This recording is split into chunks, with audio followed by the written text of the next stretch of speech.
Well, there you go. That was the life of Riley here on 104.7 Rossendale Radio. And I'm absolutely delighted this morning to be joined by Robin White from the PHS Group Hi, Paul. and Steve Ryder, of course, broadcaster, legendary broadcaster. You may have heard that Life of Riley song before somewhere, I think. Yeah, just a few times, but it's very appropriate for what we're discussing morning and right now. Absolutely, and look, Football Focus is a great way of describing this brand new campaign that involves both, back in the game and bog standard, two very similar campaigns that are sort of pushing forward about prostate cancer in particular. And I'm going to come to Robin first of all, and then Steve talking about your personal experience of prostate cancer. And Robin, this is about how we can engage people, particularly football fans, in talking about prostate cancer, isn't it?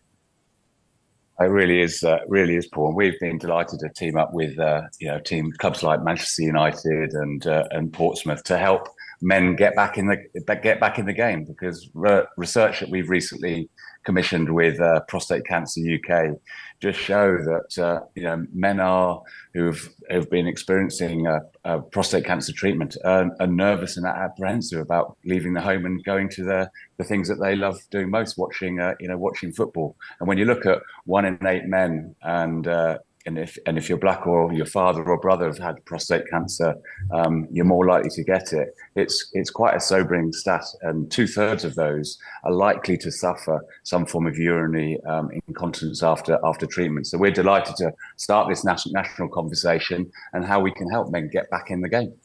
And it's something we've cared about a lot on this program. We spoke to our local prostate cancer charity a few years ago, and as a result of that, all of our male presenters went and had their tests done. And as a result of it, 2 ended up receiving treatment out of our volunteer team, who would probably not have done so before. And it is that talking about it, Steve. If I could come to you, that moment where you go, you know what, I'm having problems, and as men, we don't talk about things nearly as much as we should do. And it's having that confidence to be able to speak up, isn't it?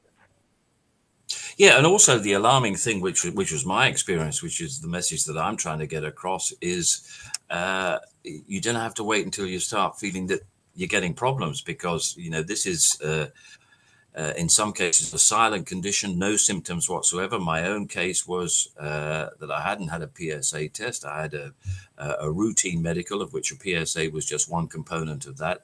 That was slightly raised. Even the doctor ignored it. My wife said, "No, that's worth getting checked out."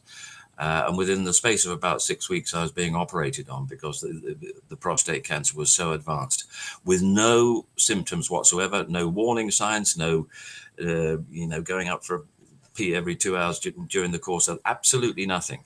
And that's the message that I'm trying to get across. Don't wait for symptoms, just get tested and react to the results of that test. And the great thing now is people are getting sorted. And then we're on to the next stage of the conversation, making sure that they have the quality of life during the recovery process as well, which is why PHS's involvement in the Bog Standard campaign is so essential to keep the conversation and the understanding going. It is, and I think football is a perfect vehicle for doing this, because of course it's not just going to the match. And yes, we're always talking about the match when we go down, but there's that time traveling to the match. There's a time traveling away when that's the time that the kind of men offload life problems, isn't it? It's always seen as a kind of way to kind of relieve ourselves of the week's tensions going to the football. And Robin, this is perfect, isn't it? That for people, to have that talk and to be able to be open with each other and support one another. Oh, it really is. I mean, having the conversation and just trying to remove any stigma associated with having this conversation and just normalizing it, I think is just going to impact people, in such a positive way. There's no need for men who are going through this to worry about whether they're going to have access to facilities and where they can go and change in dignity and in privacy. And I think that's what is so positive about a campaign like this. It is absolutely positive, and it led me on to I've had a sort of trauma in the family of we lost my godfather to prostate cancer a few years ago, and it really does make a massive difference when you know that people are getting out there and getting themselves tested. I wish I had all day with you. I haven't, and I wouldn't be doing my job properly, Steve. I present a 90s show on 104.7 Rossendale Radio. And in 1991, you took over the reins of the biggest sports show in British television, as far as I'm concerned. Look, taking over Grandstand in 1991. What are your memories of back then? Of sort of about just how many people were watching that show on a Saturday? Well, that led to my incontinence, really. Perfect answer. But, yeah, I mean, we had a wonderful time. I took over from Des in 91. Des moved across to the Sports Night program, which I was doing. But they were extraordinary times, and we had all the dramas of things like Ryder Cup. And the great thing about Grandstand in those days, and I have to pinch myself that I was so lucky to have worked in that era, was it was an era before very competitive sports rights. So the BBC had absolutely everything. So in the early 90s, you would go from Wimbledon, you go to the British Grand Prix, and then to the Olympics, and then to the Ryder Cup, and barely missing a weekend without doing a single major event.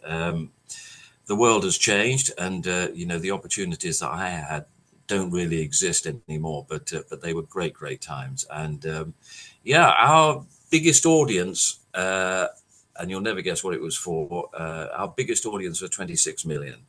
Wow! And probably, if you get 5 million these days, you're celebrating. 26 million. Any idea what it was for? Oh, it's got to be a cross-country championship somewhere that you were covering on a wet Saturday afternoon.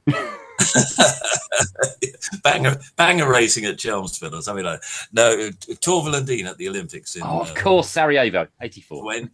26 million. Lillehammer, actually. Oh, Lillehammer, of course. Yes, in the 90s. Yeah. Look, thank you very much, both of you, for your time this morning. We'll keep pushing about the brilliant Back in the Game and Bog Standard campaigns here on 104.7 Rossendale Radio. In the meantime, this is the latest one from Lenny Kravitz. This is Honey.